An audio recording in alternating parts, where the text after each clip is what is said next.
A routine stop. The sun cast long shadows over the bustling parking lot of a suburban shopping center in downtown Atlanta. Shoppers moved briskly with carts filled with groceries, the hum of life blending into a calm but busy afternoon. That calm shattered with the sound of a commanding voice. "Step out of the vehicle, Mom." The voice belonged to Officer Derek Kane, a tall, broad-shouldered man whose uniform bore the wrinkles of a long day. His hand rested on the grip of his holstered weapon, fingers twitching as he stared down at the driver of the sleek black Mercedes. The car was parked neatly near the store's entrance, its glossy finish gleaming under the sun. Inside, the driver, a composed African-American woman in her late 30s, tilted her head slightly, her expression unreadable. She adjusted her sunglasses, slowly lowered the driver's side window, and turned to meet the officer's gaze. "Good afternoon, officer," she said evenly. "What seems to be the issue?" Derek's jaw tightened. He didn't respond immediately. His mirrored sunglasses hid his eyes, but his clenched posture screamed irritation. To him, this wasn't a simple routine check. It was a chance to assert authority, to remind someone who he believed didn't belong in a car like this where they stood. "License and registration," he snapped. The woman, Nia Brooks, reached for her handbag with deliberate, unhurried movements. She handed him the requested documents, her fingers steady though her grip on the steering wheel had tightened just moments earlier.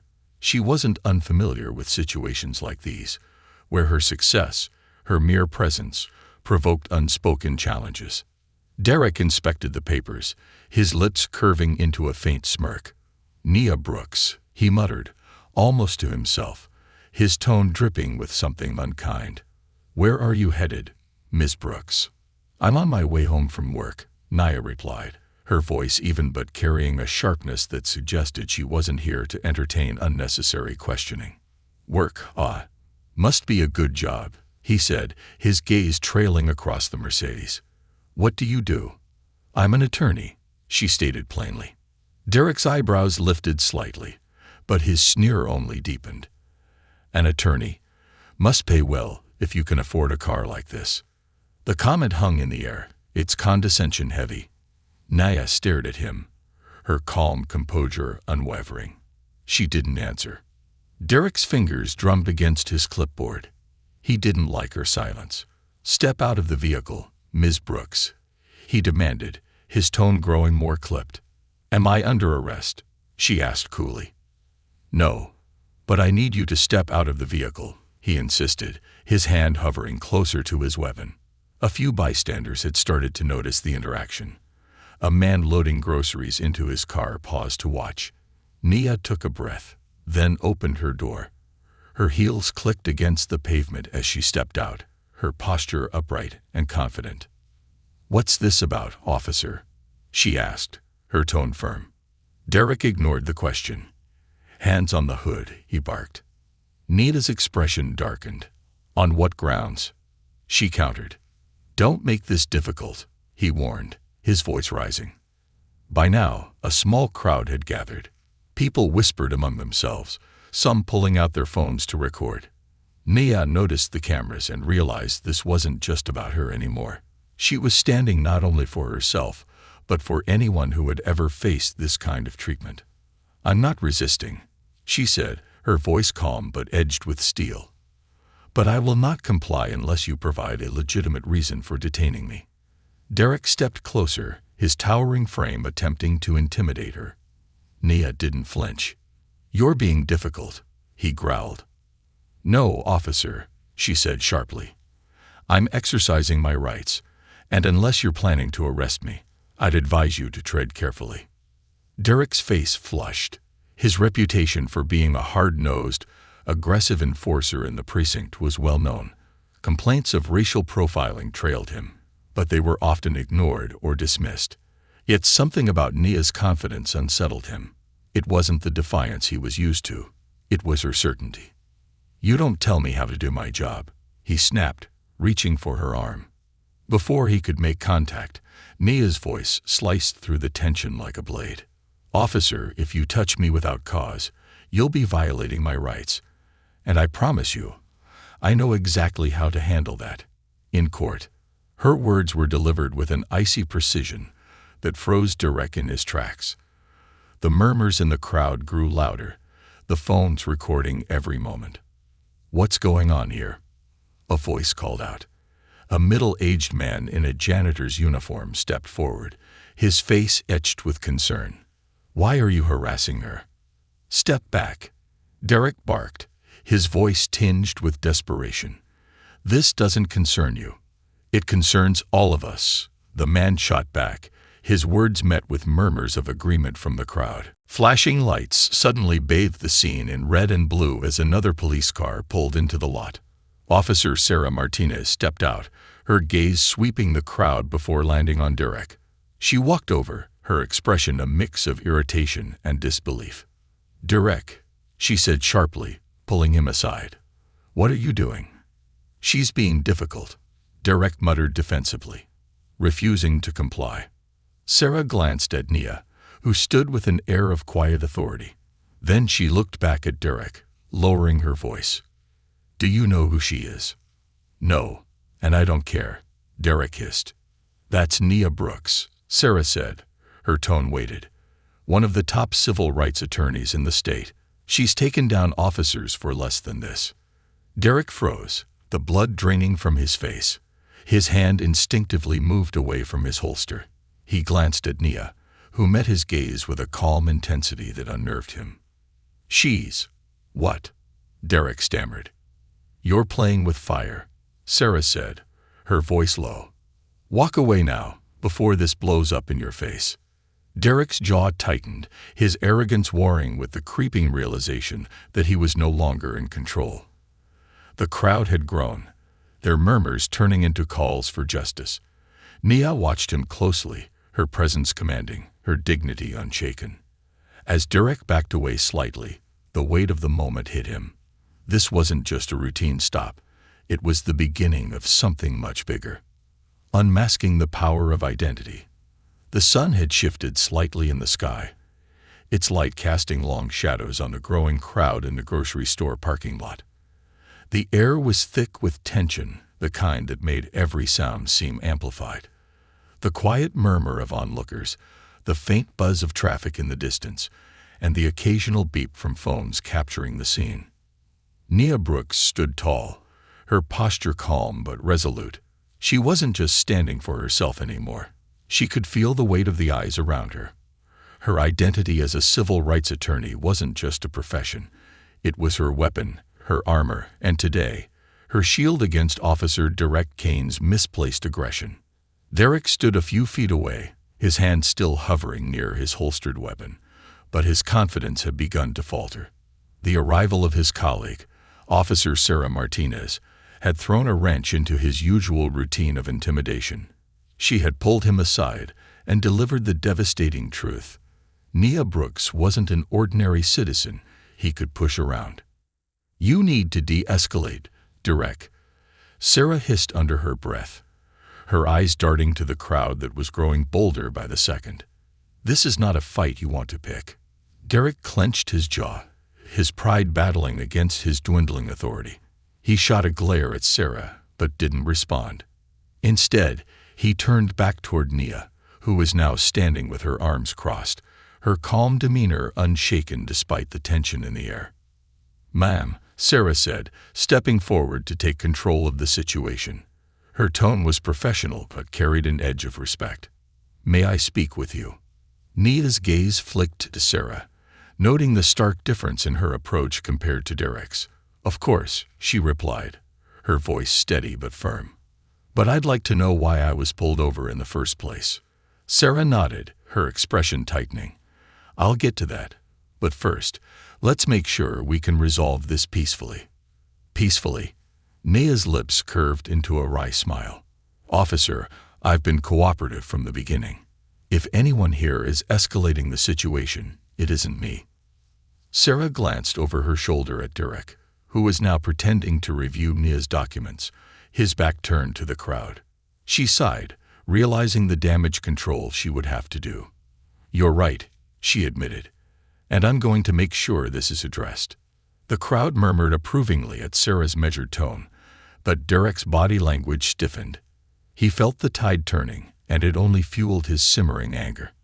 From the edge of the crowd, an older woman spoke up, her voice loud and clear.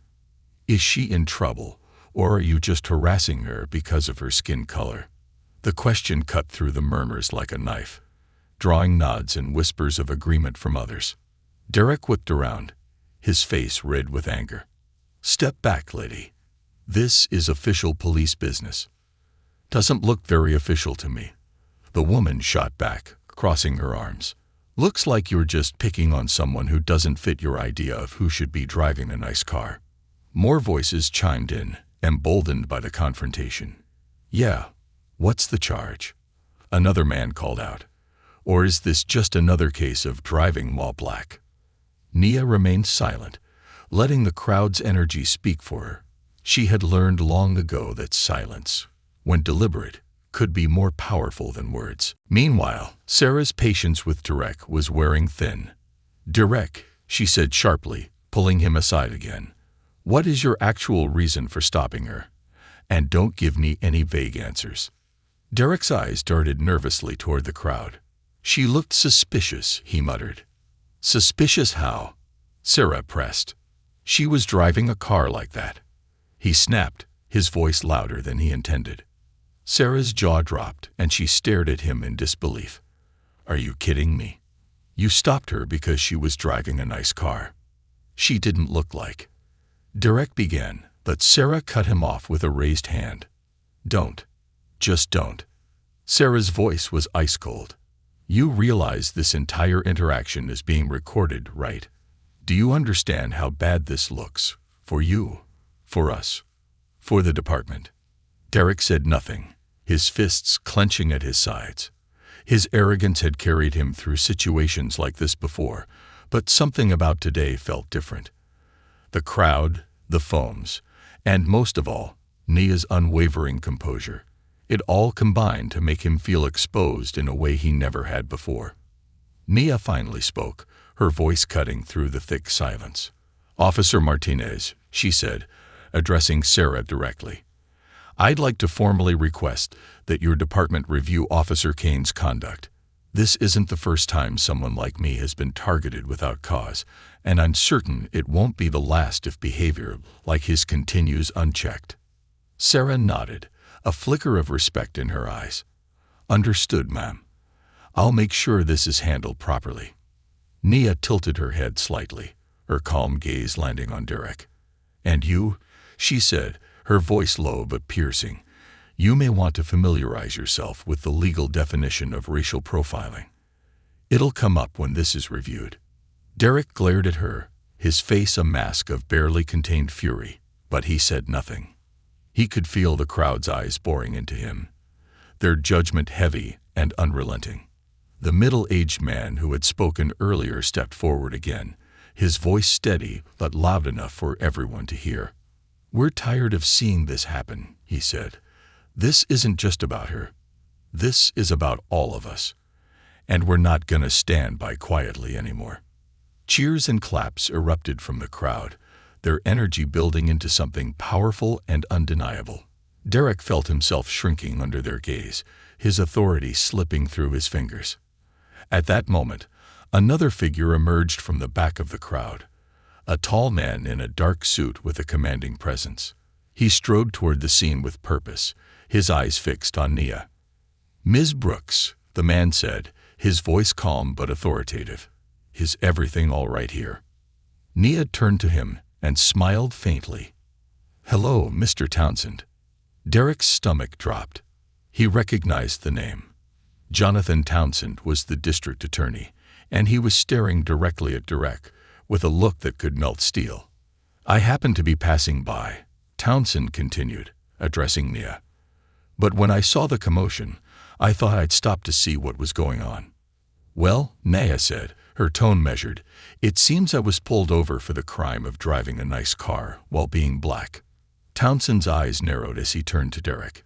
"Is that so, Officer Kane?"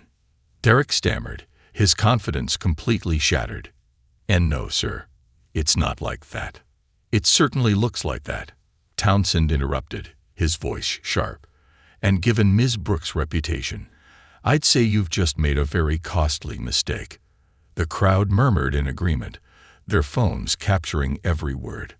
Derek felt his world crumbling around him, the weight of his arrogance finally catching up to him. Nia stood silently, her calm presence a stark contrast to Derek's unraveling. She had already won, and everyone knew it. The tide turns. The crowd in the parking lot of the grocery store had swelled. People whispered, others openly recorded with their phones, and some simply watched in silence, their faces marked with a mix of curiosity and quiet anger. This wasn't just another scene of police overreach. It had become something larger, a standoff of principles, identity, and accountability. Nia Brooks stood firm, her composure unshaken, even as Officer Derek Kane's face grew redder with frustration. The arrival of District Attorney Jonathan Townsend had turned the tide of power sharply against Derek, exposing the cracks in his authority for everyone to see. "Officer Kane," Townsend said, his voice calm but icy, "I suggest you carefully consider your next words. The implications of this situation are significant, and I will personally ensure they don't go unchecked." Derek shifted on his feet, the weight of the crowd's eyes, and the DA's presence pressing down on him like a physical force. His mouth opened as if to argue, but no words came out. Instead, he glanced at his colleague, Officer Sarah Martinez, who was watching him with thinly veiled disgust. Sarah finally broke the silence. "Derek," she said sharply, stepping forward, "I think it's time you let Ms. Brooks go and issue an apology." "Apologize?" Derek barked, his voice loud and defensive. "For what? I was just doing my job." "You call this doing your job?" Sarah snapped, her frustration boiling over.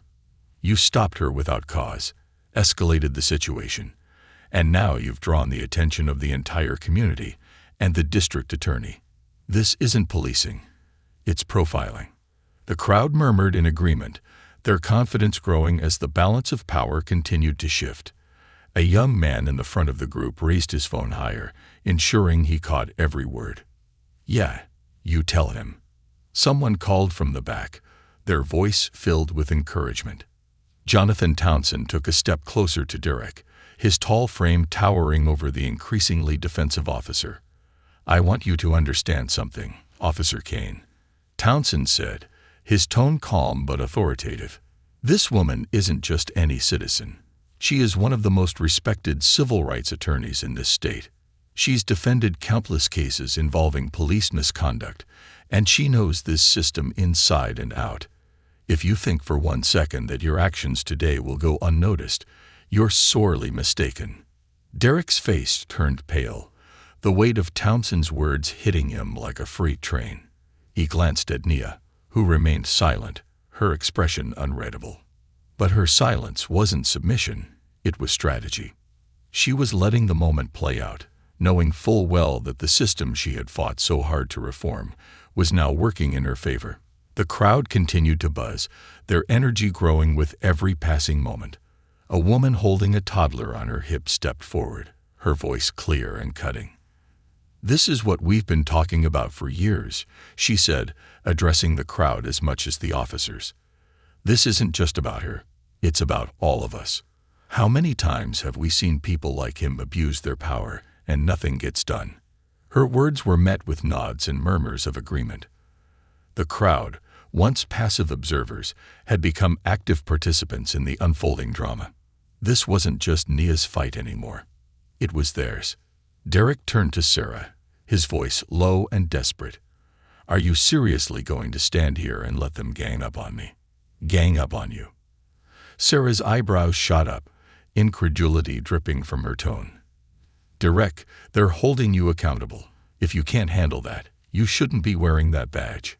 Derek clenched his fists, his pride and frustration threatening to boil over. But the weight of the moment was too much. He turned back to Nia, his posture rigid. "Fine," he muttered, his voice barely above a whisper. "You're free to go." The crowd erupted into cheers and applause, their collective victory resonating through the parking lot. But Nia didn't move. Instead, she raised a hand, signaling for silence. "I'm not done," she said, her voice firm and steady. The applause died down, and all eyes turned to her. Nia stepped forward, closing the distance between herself and Derek. Her heels clicked sharply against the pavement, each step purposeful. "You think letting me go solves this?" she asked, her tone laced with quiet authority. "It doesn't. This isn't just about me. It's about every person who's been stopped, harassed, and humiliated for no reason other than the color of their skin. It's about every name and every complaint that's been filed against you. It's about every time someone like you has abused their power and walked away without consequences." Derek opened his mouth to respond, but Nia held up a hand, silencing him. "You need to understand something, Officer Kane," she continued. "Accountability isn't optional. And I promise you, today is the day you start facing it." The crowd erupted into cheers again, their energy electric. Nia turned to Jonathan Townsend, her expression resolute. "I will be filing a formal complaint with your office," she said, "and I expect it to be taken seriously." Townsend nodded. "You have my word, Ms. Brooks. This will be addressed." Derek's shoulders slumped, the weight of his actions finally settling on him. He looked around, his eyes darting between the crowd, his colleagues, and the DA.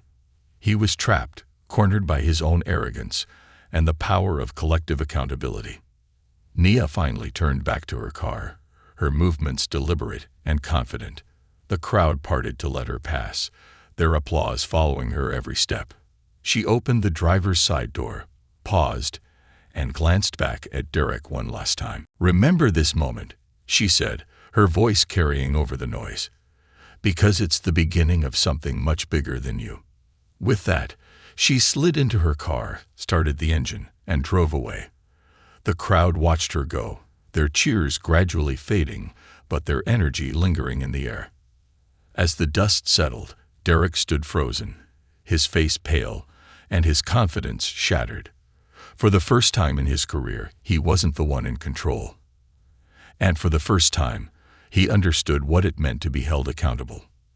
But for Nia Brooks, this wasn't the end. It was just the beginning. The fight for justice was far from over, and she was ready to lead the charge. A ripple through the community. The sun dipped lower in the sky as Nia Brooks drove away from the grocery store parking lot, her sleek black Mercedes gliding smoothly through the streets of downtown Atlanta. The echoes of the crowd's cheers lingered in her mind, but her expression remained calm and resolute. She knew this victory wasn't just about her. It was about every individual who had ever been silenced, dismissed, or humiliated. Her phone buzzed on the passenger seat, and she glanced at the screen. Multiple notifications flashed, text messages, emails, and calls from colleagues, friends, and strangers who had already seen clips of the encounter spreading across social media. She sighed deeply, knowing that the next few days would be a whirlwind. At the precinct, Officer Derek Kane sat in the locker room, his head in his hands. The cheers of the crowd still rang in his ears, and the weight of the encounter pressed heavily on his chest. His colleagues avoided him as they walked by, their gazes a mix of pity and quiet disdain. Officer Sarah Martinez entered the room, her steps deliberate. She stood in front of Derek, arms crossed. "You've really done it this time," she said, her tone sharp. Derek looked up at her, his face a mixture of anger and defeat. "What do you want, Sarah?"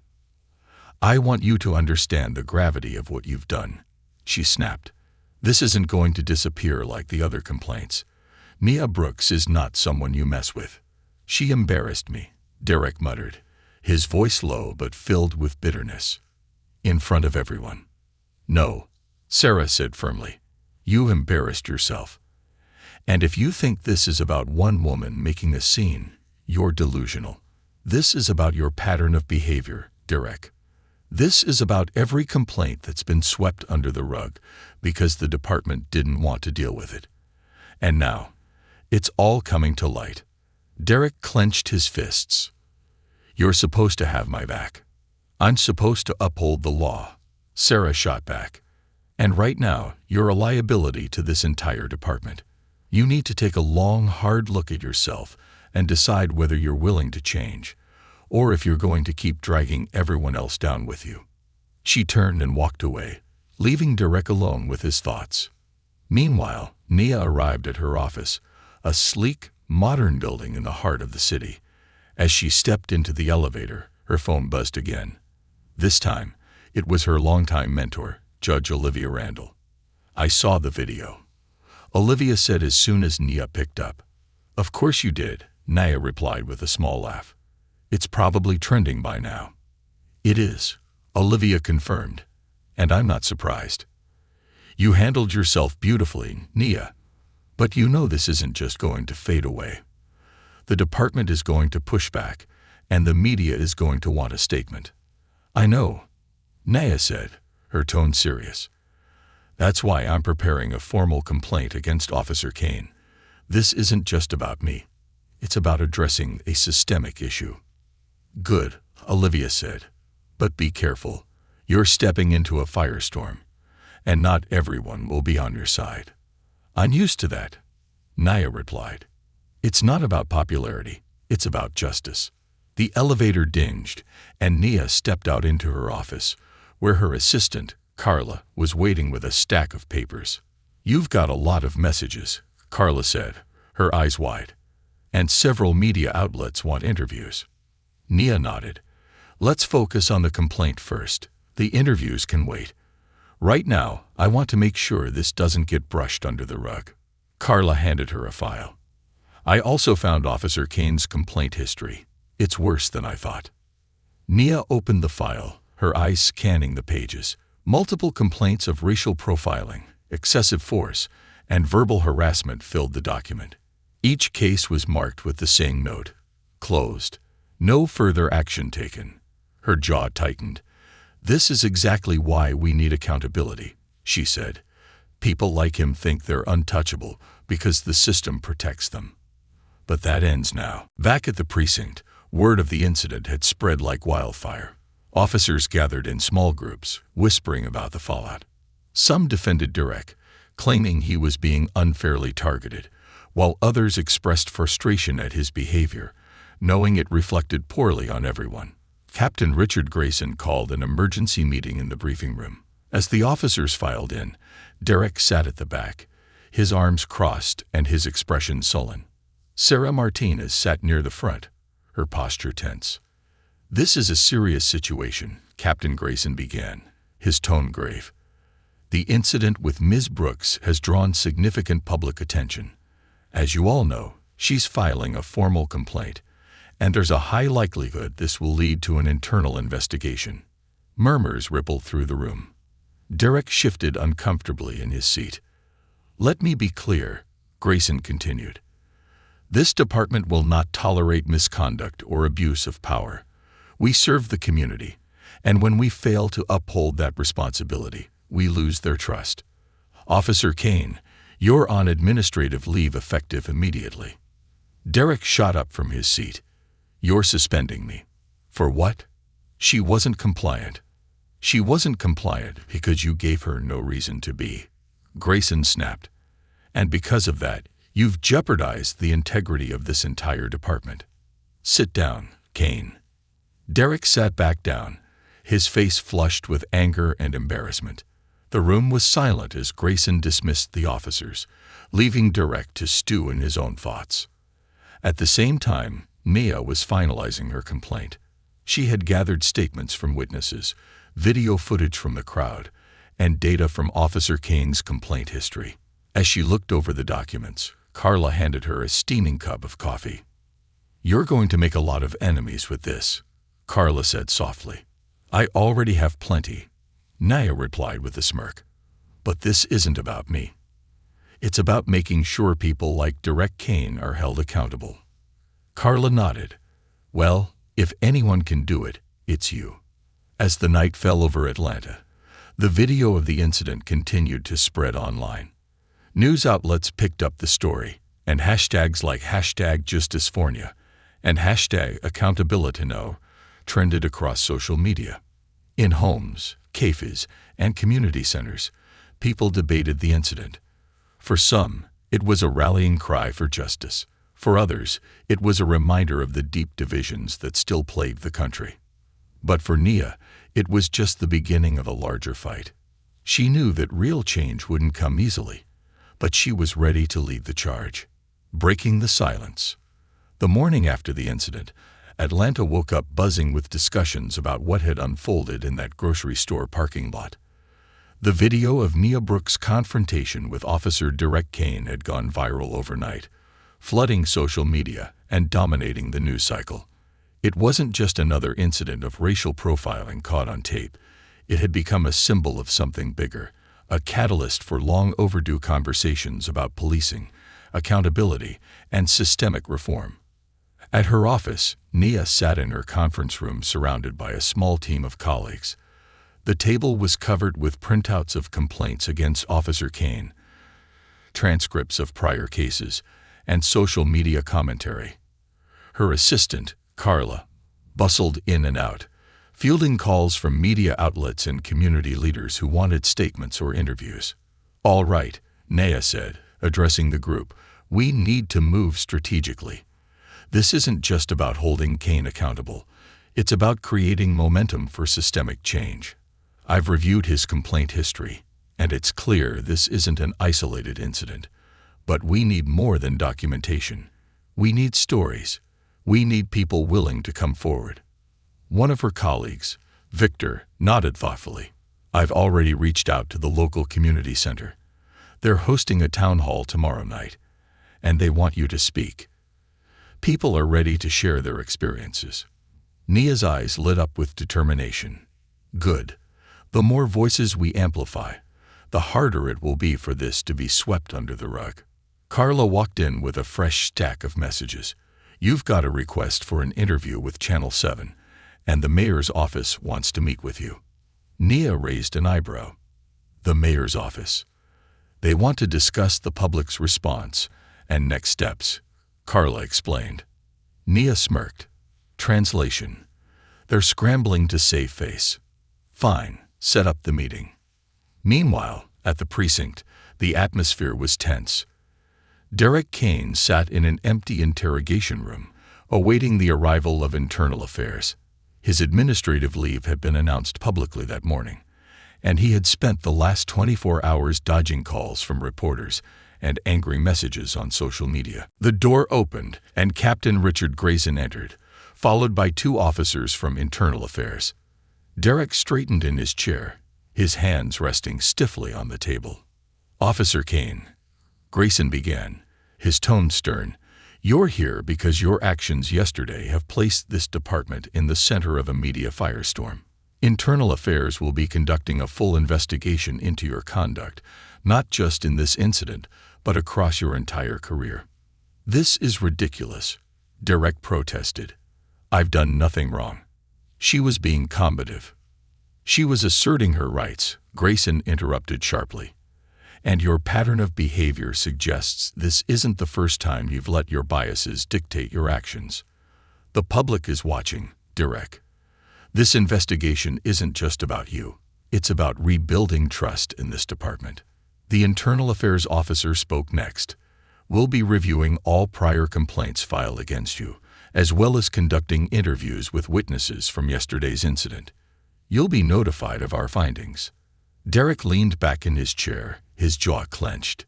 He didn't respond, but the tension in his posture was palpable.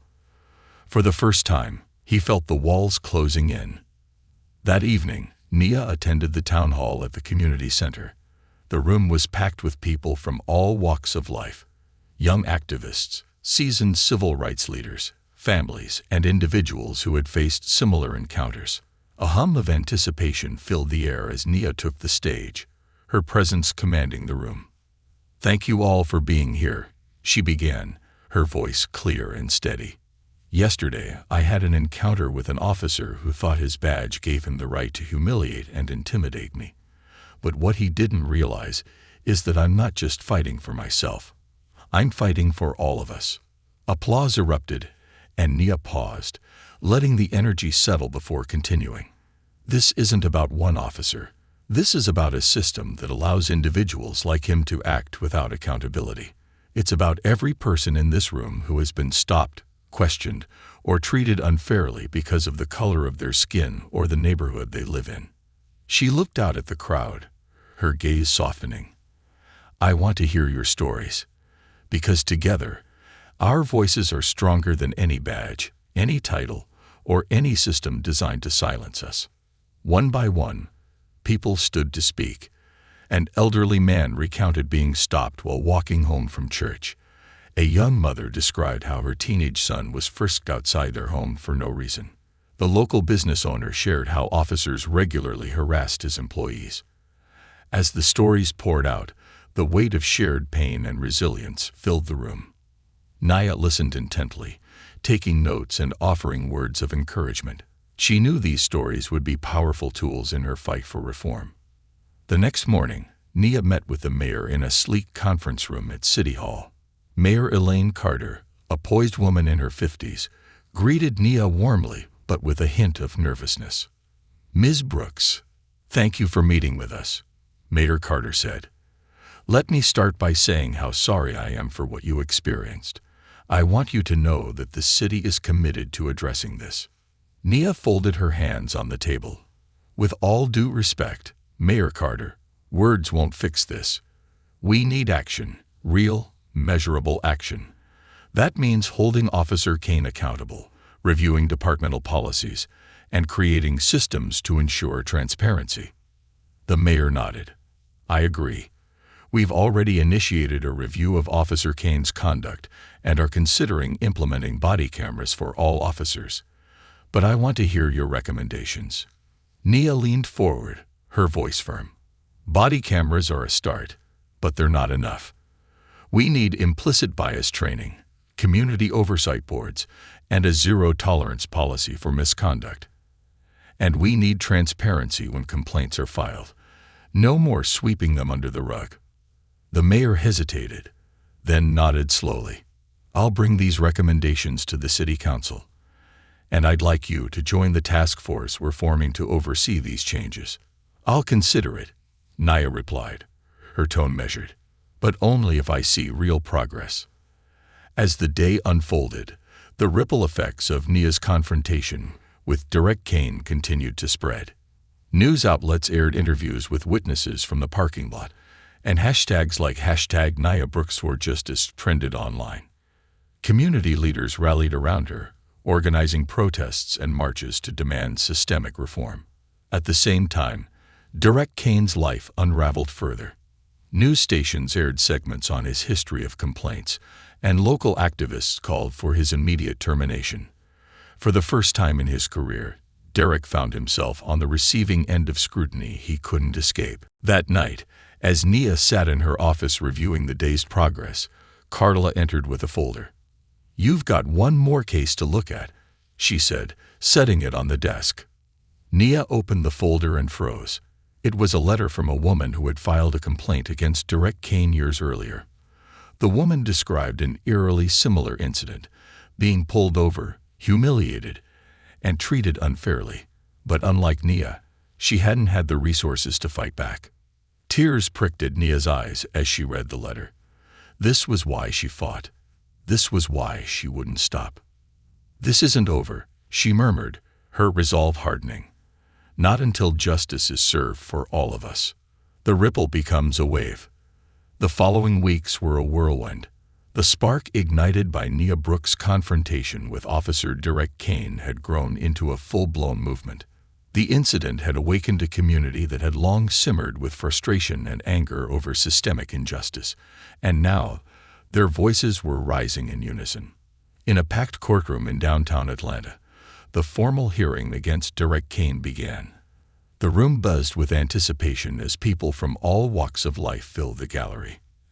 Activists, community leaders, and members of the media were there, along with those who had experienced similar encounters but never had the chance to speak out. Derek sat at the defense table, his face pale and drawn. His lawyer whispered in his ear, but the officer seemed too consumed by the gravity of the situation to respond. Across the aisle, Nia Brooks sat with her legal team, her expression calm but resolute. She was not just representing herself. She was representing an entire community that had been ignored for far too long. The presiding judge, a stern but fair woman named Celeste Harrington, called the court to order. This hearing is to determine whether sufficient evidence exists to recommend disciplinary action against Officer Derek Kane, she said, her voice cutting through the murmur of the room. Let's proceed. As the prosecution presented its case, a series of damning pieces of evidence came to light. Witness after witness testified about their encounters with Derek Kane, painting a picture of a man who had abused his authority with impunity. Video clips from Nia's confrontation played on a large screen. The tension in the room, palpable as Derek's aggressive behavior, was laid bare for all to see. Nia's turn to testify came, and she walked to the stand with the same poise she had shown that day in the parking lot. She took her oath, sat down, and began to speak. "Your Honor," she began, her voice steady, "what happened to me that day was not an isolated incident. It was the result of a culture that enables and protects individuals who abuse their power.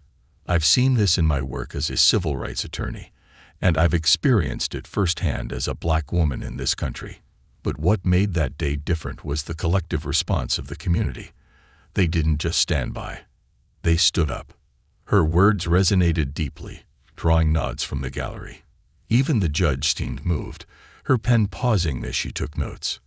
Outside the courthouse, the atmosphere was electric. A crowd had gathered, holding signs that read #JusticeForNia and #AccountabilityNow. Local news reporters conducted interviews with attendees, capturing the collective energy of a community demanding change. Among the crowd was Malik Thompson, a high school teacher who had brought several of his students to witness history. "I wanted them to see this," he told a reporter. "I wanted them to know that they have a voice, that they can stand up against injustice, and that their presence matters."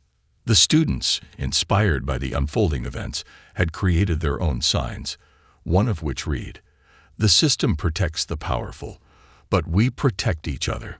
Back in the courtroom, Derek Kane's defense lawyer attempted to shift the narrative. "My client was performing his duties under the authority of the law," he argued. "His actions were not racially motivated, but were based on reasonable suspicion." Nia's attorney, Victor Chung, countered with a calm but powerful rebuttal. "Reasonable suspicion," he said, pausing to let the words settle. "Let's talk about what that phrase has meant historically. Let's talk about the countless people who have been stopped, harassed, and humiliated under the guise of reasonable suspicion. What reasonable suspicion looks like, Your Honor, is rooted in bias. Bias that Officer Kane has displayed repeatedly, as evidenced by the complaints filed against him." He turned to Derek, who shifted uncomfortably in his seat. "This case isn't just about one bad decision. It's about a pattern of behavior that has gone unchecked for far too long." The judge adjourned the hearing for the day, but the fight was far from over. Outside, Nia addressed the crowd, her voice amplified by a microphone handed to her by one of the organizers. "We're here because we refuse to be silenced," she said, her words met with cheers. "We're here because accountability isn't just a word, it's a promise. And today, we're making it clear that no one is above the law." The crowd roared, their energy washing over her like a wave. Nia smiled, but her expression held the weight of someone who knew the road ahead was still long. The media frenzy surrounding the case reached a fever pitch. National news outlets picked up the story, and Nia found herself at the center of a movement she hadn't intended to lead but was now fully committed to. She appeared on talk shows and panel discussions, her calm and eloquent demeanor earning her widespread respect. One evening, she received a call from a woman named Janet Harris. Janet had seen the video of Nia's confrontation and wanted to share her story. Years ago, she had been pulled over by Derek Kane and humiliated in front of her children. Her complaint had gone nowhere, but now she felt empowered to speak out. "Thank you for standing up," Janet said, her voice breaking. "Because of you, people like me finally feel seen." Nia's throat tightened. "This isn't just my fight, Janet. It's ours. The final day of the hearing arrived, and the courtroom was packed to capacity. As Judge Harrington prepared to deliver her verdict, the room fell silent. After reviewing the evidence and testimony, she began, "It is clear that Officer Derek Kane engaged in behavior that violated departmental policies and the civil rights of multiple individuals. I am recommending his immediate termination and that this case be referred to the district attorney for further investigation." The room erupted in applause. Derek slumped in his chair, his career effectively over. Naya sat quietly, a sense of relief washing over her, but she knew this was just one battle in a much larger war. That evening, as Nia walked out of the courthouse, she was met with a sea of supporters. People cheered, clapped, and chanted her name. Malik Thompson's students presented her with a hand-painted banner that read, "Thank you, Nia." She smiled and took the microphone once more. "Today was a victory," she said, her voice strong. "But it's not the end. It's a reminder that when we stand together, we are powerful. Change isn't something that happens overnight. It's something we fight for every single day. And I promise you, I'll keep fighting." The crowd erupted into cheers, their voices carrying into the night. As Nia walked away, she felt a deep sense of purpose. The ripple she had started had become a wave, and she was ready to ride it all the way to justice.